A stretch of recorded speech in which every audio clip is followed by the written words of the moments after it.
Okay, magandang araw po sa inyong lahat, mga minamahal ko mga kababayan. Muli po, nandito na naman po yung lingkod, Epifanio Labrador, dito po sa ating programa ang Reaction Mo, Berata po.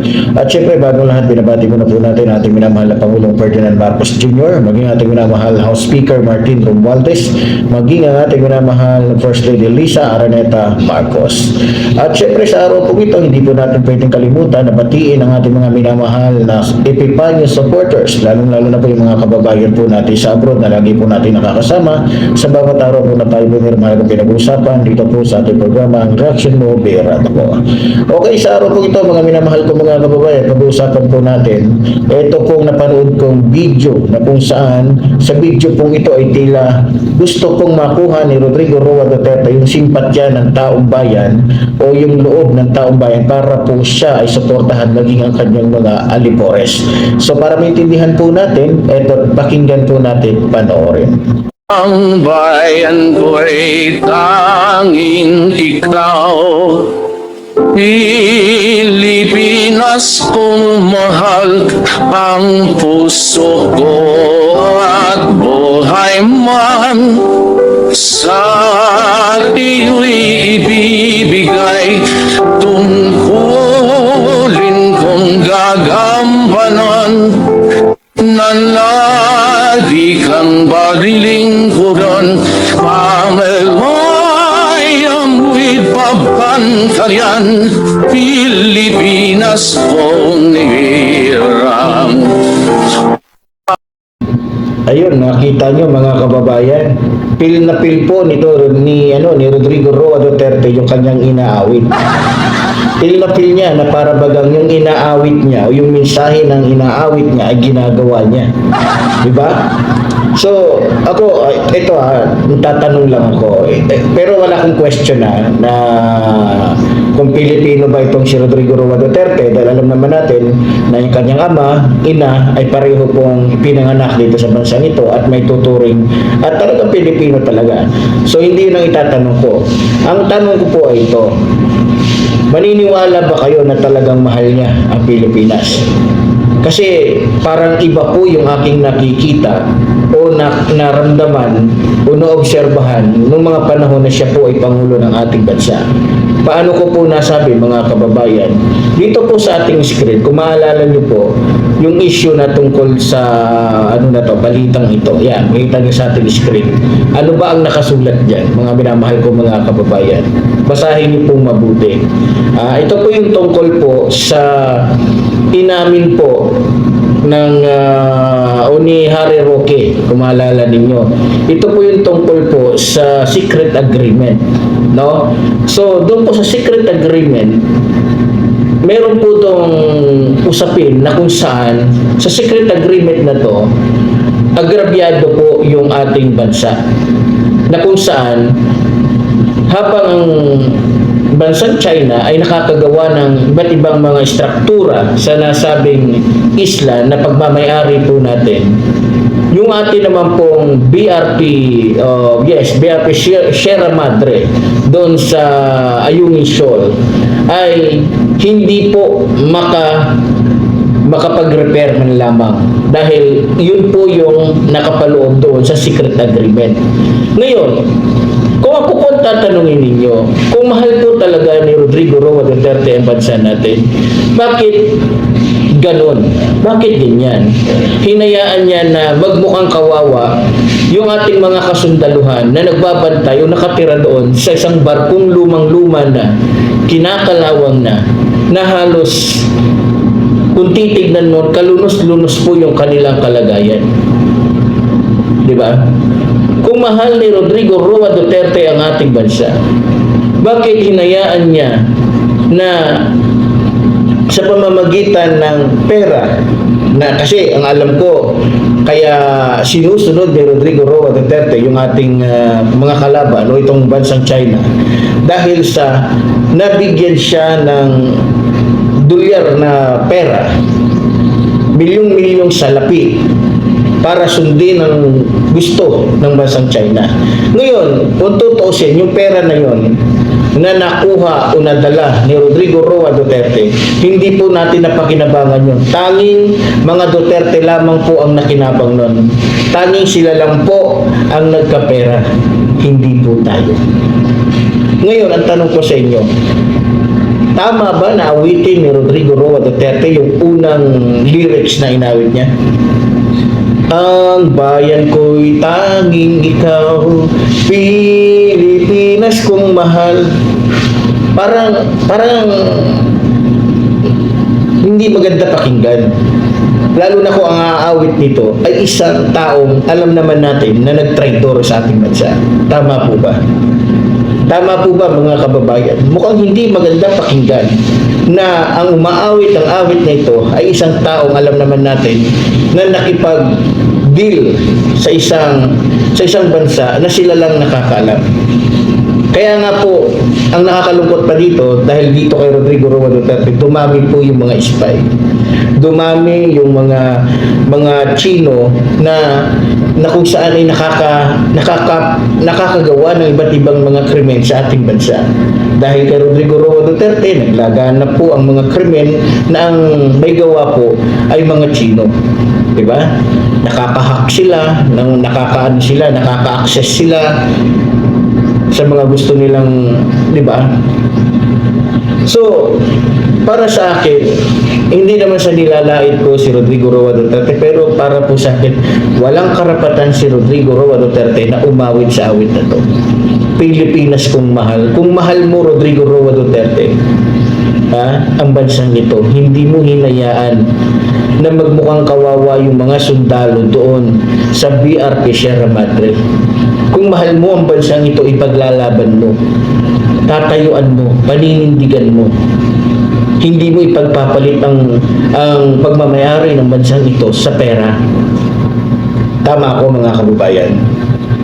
Ngayon, eto, dito po sa ating screen ay inawit po ni Rodrigo Roa Duterte. Sabi po niya dito, o yung sabi po ng lyrics dito, ang puso ko at buhay man sa iyo'y ibibigay. Puso ko at buhay man sa iyo ibibigay. Mukhang sa tingin ko po mga minamahal ko mga kababayan, mas handa po si Rodrigo Roa Duterte na ibigay ang kanyang buhay para po sa sindikato na kinabibilangan niya o sa triad na kinabibilangan niya.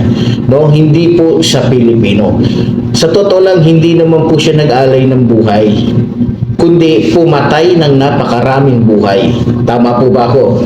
Pumatay ng napakaraming buhay na sabihin na lang natin yung iba doon ay totoong nagkasala sa batas na mayroon namang karapatan na idaan sa tamang proseso o iharap sa hukuman na hindi niya binigyan ng tamang proseso na ngayon na siya na ang nakakulong humihingi ng proseso.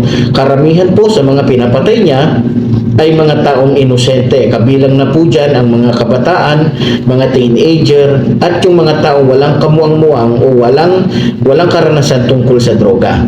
So, hindi po ako naniniwala na ibinigay niya ang buhay niya para sa ating bansa. Kung hindi, inilagay niya sa panganib yung buhay ng mga Pilipino sa kamay ng mga Chino na kung saan ay nakipagsabwatan po siya, lalong-lalo na po sa bansang China na gusto tayong sakupin. Sa katunayan, marami na pong nagpatotoo niyan. Marami na pong ebidensya na magpapatunay na itong si Rodrigo Roa Duterte, gamit ang kanyang kapangyarihan, inabuso niya ang kanyang kapangyarihan, pinagpalit niya sa pera ang taong bayan. Pinagpalit niya ang bansang ito sa pera. So, hindi po siya nag-alay ng buhay, sa halip nagpapatay ng mga buhay na kung saan walang kamalay-malay. So, sabi po dito, tungkulin ko'y gagampanan na lagi kang paglingkuran. So, sa totoo lang, hindi po niya ginampanan ang kanyang tungkulin. Paano ko po nasabi? Kasi marami po siyang pangako, yun lang sinasabi gagawin niyang 7 pesos na lang yung presyo ng bigas. Ang lakas nilang manuya, ang lakas nilang manginsulto, ang lakas nilang manira sa ating Pangulo dahil daw yung 20 pesos daw ay pagkain lamang ng mga aso. So para sa mga Duterte, yung presyo ng bigas na 20 pesos ay pagkain ng mga aso. So feeling so ibig sabihin para sa kanila ay yung mga Pilipino na kumakain ng 20 pesos na halaga ng bigas ay mga aso.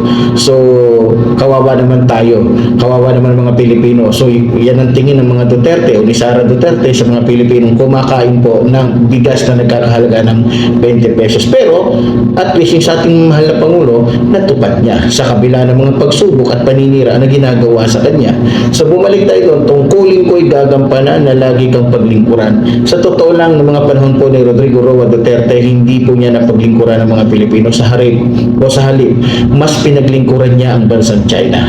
Naging sunod-sunuran siya sa mga gusto nito, naging sunod-sunuran siya sa lahat ng mga plano nito. Kaya nga napakaraming mga hacker na Chinese, maraming mga masasamang mga Chino na nakapasok sa bansa nating ito. So sabi po dito, na lagi kang paglingkuran, ang laya mo'y babantayan, Pilipinas kong hirang. So sa totoo lang, hindi po niya pinaglingkuran ang bansang ito. Sa halip, itinulak niya, binugaw niya sa bansang China. So, imbis na bantayan niya, tulad ng sinabi ko, binigyan niya ng pabor ang ating mga kalaban o yung mga mananakot para lalo po tayong paglaruan, bulihin, takutin, harasin sa pamamagitan po ng kanilang mga ginagawa. So, imbis na bantayan niya, bigyan niya ng proteksyon, tulungan niya yung ating mga sundalo na nagbabantay sa BRP Sierra Madre, hinayaan lang po niya na mabulok sila doon, maghirap sila doon. Umulan, umalaw, wala pong ginawa si Rodrigo Roa Duterte, ibang-iba po sa ngayon na kung saan suportado po sila ng ating mahal na Pangulo.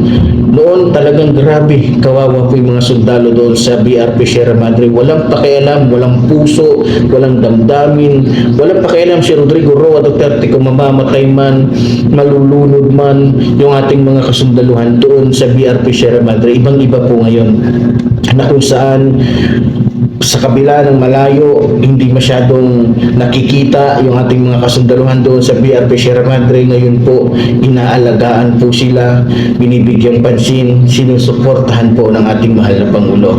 So yun po yung tunay na mayroon pong pagmamahal sa ating inambayan at mayroon pong malasakit sa ating inambayan at mayroon pong tunay na damdamin para sa bansang ito na kung saan handang ipaglaban ang ating sariling teritoryo. Hindi po kagaya ni Digongyo na puro kwento. So, sa totoo lang po mga minamahal ko mga kababayan, hiyang-hiya po kung makita na may isang tao, isang Pilipino nakakanta sa awiting ito. Hindi ako nagkakamali mga minamahal ko mga kababayan, ito po ay kahit po siguro yung lumikha ng awit na to na si Francisco Santiago, magagalit po dito kay Rodrigo Roa Duterte. Baka kung buhay pa to ngayon, baka kasuhan pa niya o ba't mo kakantahin yan? Traitor ka. Kakampi ka ng China, kakampi ka ng mga komunista, kakampi ka ng mga kawatan, kakampi ka ng mga manloloko, kakampi ka ng mga drug lords. Tapos kakantahin mo to. Parang hindi naman yata bagay nakantahin ng isang traidor yung awitin na ito. So, kaya ko po naging topic to ngayon kasi parang sa awit na to, gusto po nilang palitawin na itong si Rodrigo Roa Duterte na hindi na nga gumalang sa batas ng Diyos, hindi na gumalang sa batas na pinatutupad sa ating bansa, hindi gumalang sa batas ng kumbaga hindi gumalang sa kapangyarihan ng Diyos, kakanta nito. Diba? Tapos sabi pa ni Marcoleta, si Duterte daw ay pwedeng maging si Jose Rizal. Tingnan niyo yung mga katarantaduhan nila. Tingnan niyo yung mga kabaliwan nila. Diba? Masasabi mo may pinag-aralan, abogado, pero pag nagsalita, akala mo talagang parang hindi iniisip yung sinasabi mga minamahal ko mga kababayan. Saan ka nakakita isang kriminal? Hindi naman kriminal si Jose Rizal. Biro mo, aagawan pa ng posisyon. Gusto ni Marcoleta, ang bagong Jose Rizal ngayon ay si Rodrigo Roa Duterte na. Tingnan yung kabaliwan. Abogado yan ha. Abogado yan. May pinag-aralan yan. Pero tingnan nyo. nasobrahan yata sa pinag-aralan, mga minamahal ko mga kababayan.